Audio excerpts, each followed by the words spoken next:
The series of the great rabbis of yesteryear. We're on Zayin Shvat, that's the 7th of Shvat, marks the Hilula of a great British Moroccan rabbi. His name was Rabbi Saadia Amor Z'tl, one of the great Sephardi rabbis in the United Kingdom during the late 1900s and early 20s in of itself, respectively. Let's explore some of the highlights of the great rabbi's life. Now, I believe he was born back in the English year 1940. He was, I think, originally from an area in Morocco called Fez, very famous place, a place we've spoken about on various occasions before. Fez, in its day, had a great Torah and Jewish community, and many of the great Rabbanim we've already spoken about on this long series in of itself actually came from let's just say, this galaxy place in of itself. And he came, I believe, from great rabbinic heritage. I believe his father's name was Rabbi Saadia Amor, and I think his mother's name was Rabbi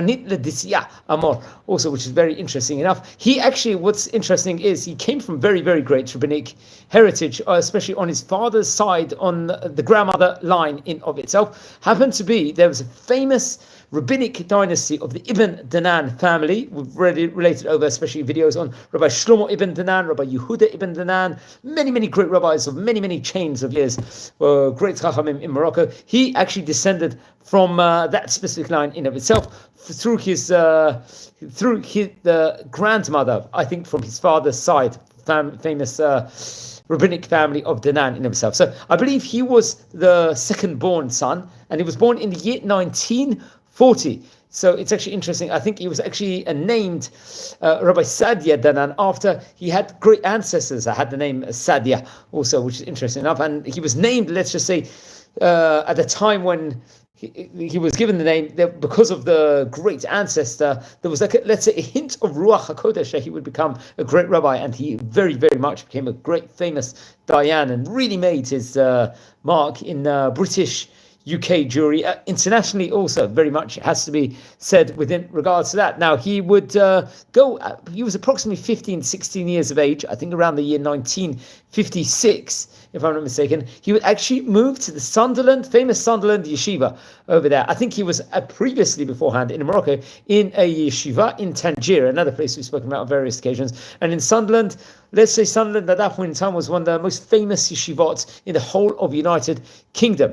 And he would spend some years there, and he would then return to the land of, move to Israel at this stage in time. We're talking about possibly around the very early 60s, late 1950s. I'm not exactly sure on the date. He would move to a yeshiva, a prominent yeshiva in Petach Tikva, and then he would move to the famous Ponevezh yeshiva in Bnei Brak. Let's say the Ponevezh yeshiva is, let's say, the bastion of the Lithuanian yeshivot in Israel, respectively, and really did learn among the elite Rabbanim at that point in time, elite students in Eretz Israel. Very much that has to be pointed over. And then later on, he would return back to Sunderland and learn, I believe, in the Kollel there.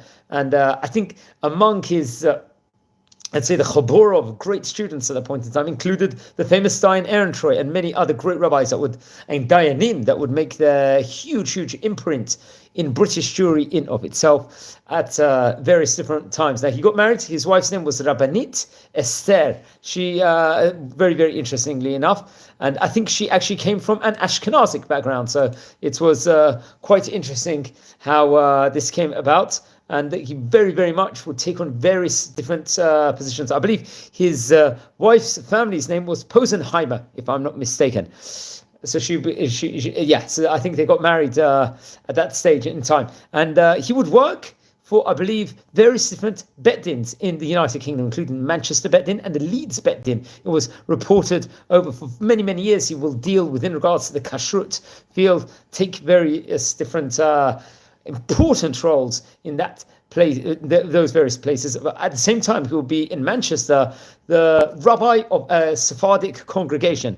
I believe a very prominent Sephardic congregation in of itself. He was known as, let's say, a man that was very inspired, very great. He was everyone, many people loved him. He had the simplicity, let's just say, integrity, and patience, huge humility and empathy. Also, he felt empathy with with many of the other people at that stage in time. So work in these various bet dins and be part of the congregation himself. And I believe in the year 2006, Rabbi Dr. Abraham Levy, who was at that point in time the Spanish-Portuguese chief rabbi at that stage in time, he was ready. I think he himself, Rabbi Dr. Abraham Levy, was appointed in the year 1995. Obviously, I think he would leave in 2012 eventually. He would actually bring him into the, let's just say, the sphere of the Spanish-Portuguese Jewish congregation in himself, and will accept twin appointments as the Ab Bet Din, the Rosh Bet Din, as you say, very, very prominent position of the London Sephardi Bet Din. And he will also become a principal Magid Shiur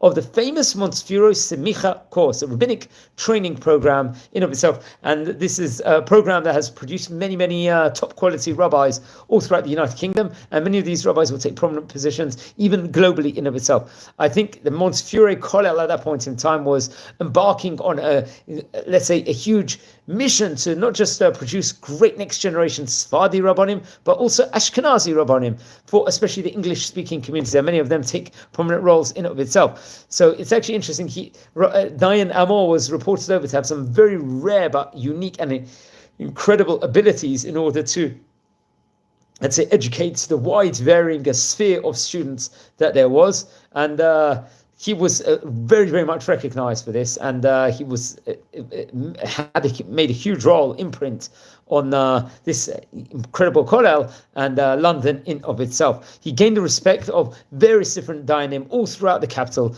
because of his excellent, let's say, high-level genius learning and his great integrity in of itself. He had great enduration, in gentleness, kindliness. It was his halakhic interpretations were reported over to be comprehensive, and he would actually see the wider picture in many cases of halacha, which has to also be pointed out. Very interesting enough, and just shows the greatness within regards to the rabbi, where there was let's say many different occasions. Now, what's interesting also, he would leave over, I believe, 3 sons and 3 daughters, many of them numerous grandchildren and great-grandchildren. Many of the children are great Rabbanim learning full-time, especially in the land of Israel. I believe one of his sons happens to be a Mechutan, I believe, of the famous Rabbi Mordechai Eliyahu.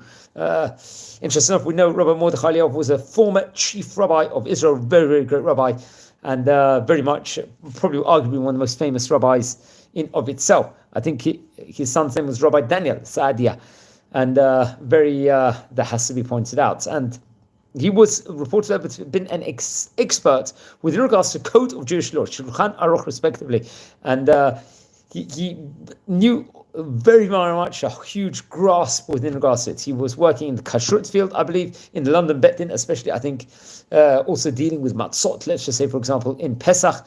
And I think he was reported over he would receive his smicha, his rabbinic ordination, from the famous Rabbi Yaakov Yitzchak Weiss. So he would be with the Spanish Portuguese. He passed away in 2015. So he was working for approximately 10 years in the London Sephardi Bet Din in of itself, respectively. It's actually interesting. It was reported over that Chacham Ovadia Yosef, the former also chief rabbi of the land of Israel, one of the most famous rabbis probably globally, internationally in Jewish history.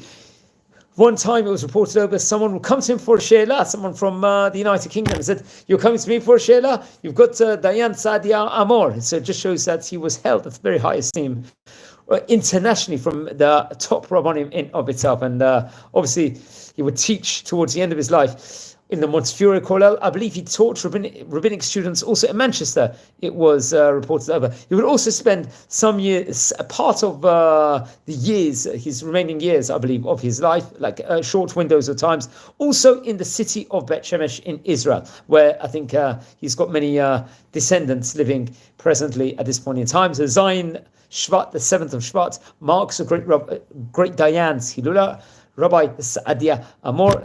Don't forget to light candles in his memory. And friends, we're a community here. We're learning about the great Oriental Rabbanim of yesteryear, and from all over the place. We've already spoken possibly about 100 Moroccan rabbis in this series. And please, if you feel anyone will be interested in watching these videos, share the videos to other people, and like the videos, subscribe to the channel if you haven't already. Wishing you blessings from Israel, and take care and learn more about the great Chachamim which we've had in our incredible Jewish history.